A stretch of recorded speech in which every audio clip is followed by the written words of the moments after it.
Hello everybody. Welcome to my English class. Today I will teach you Prose 5, The Chair by K. Rajanarayanan. This story is about a family that does not have a chair. Perhaps the entire village hasn't seen a chair. The narrator has amusingly narrated their plan of actions and the aftermath humorous incidents that happened after the arrival of the chair. Let us know about the author. Rajanarayanan, popularly known by Tamil initials as K. Ra, is a Tamil folklorist and a prolific author.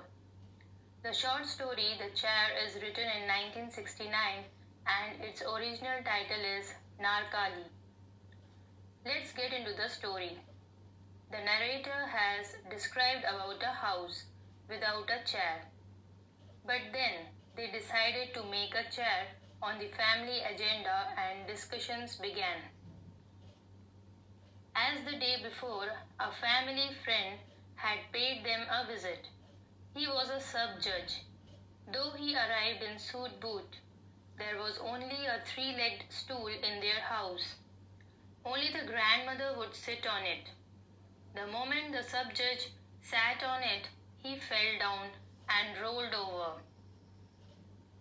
Everyone in their house started giggling in front of the guest who had tumbled over. So when they finished laughing, the stout guest was not to be seen, and neither was the stool. After this incident, it was decided that a chair would be made for their home. But the difficulty in getting it made was that there wasn't a single chair in their village to show as a model. Besides, there wasn't a single carpenter either who knew how to make one.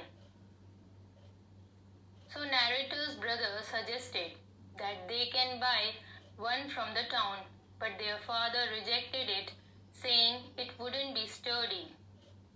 Atte, their aunt, said that there was a skilled carpenter in their neighboring village who was even praised by the governor.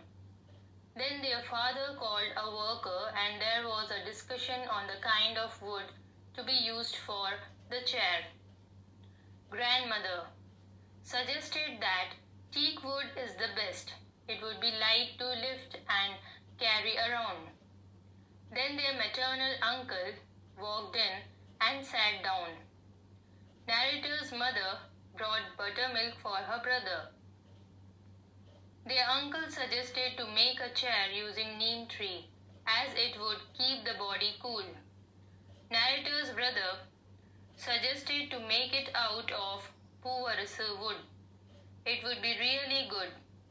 Narrator's elder sister suggested to make it the color of ripe sugarcane or dark like sesame oil cake.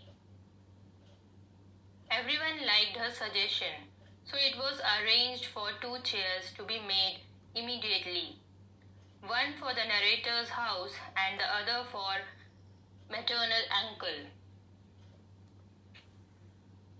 When the 2 chairs arrived, they didn't know which one to keep and which one to send to maternal uncle.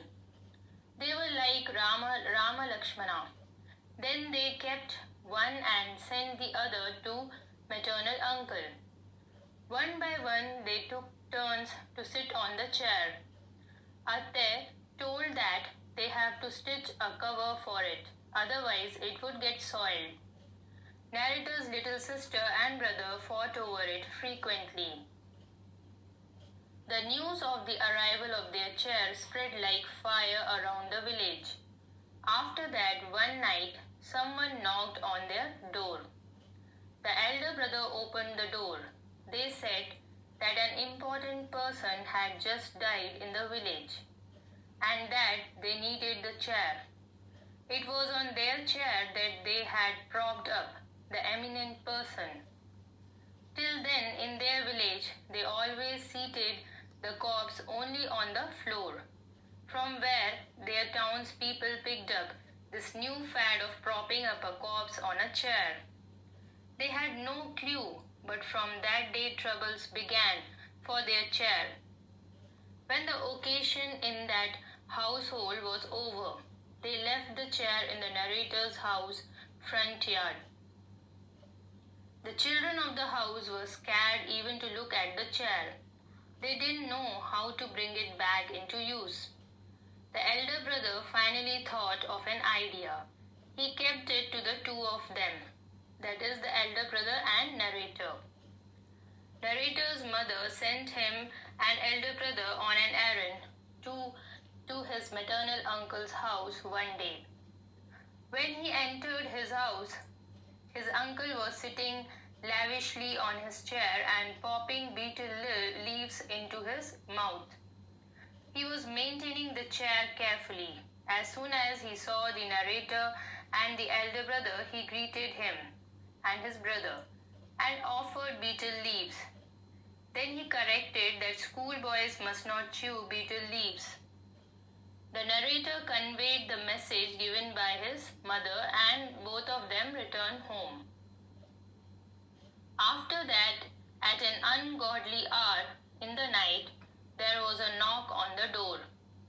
The narrator woke up his elder brother. A few people from a house of grief stood outside for the chair. The elder brother took them into the street and told them that it is in our maternal uncle's house. Go and ask him. He will give it. Then it was raining in maternal uncle's forest, means village people started asking for the chair from his maternal uncle. After many days, when narrator visited his uncle, he was sitting on the floor preparing betel leaves and greeted him with his usual smile. When narrator asked him that why he was sitting on the floor, where was the chair, then his uncle replied calmly that he had given that chair to keep for that purpose alone. The narrator was shocked, as they do not have a big heart to give the chair like his uncle. So, children, moral of the story is, happiness never decreases by being shared. Thank you.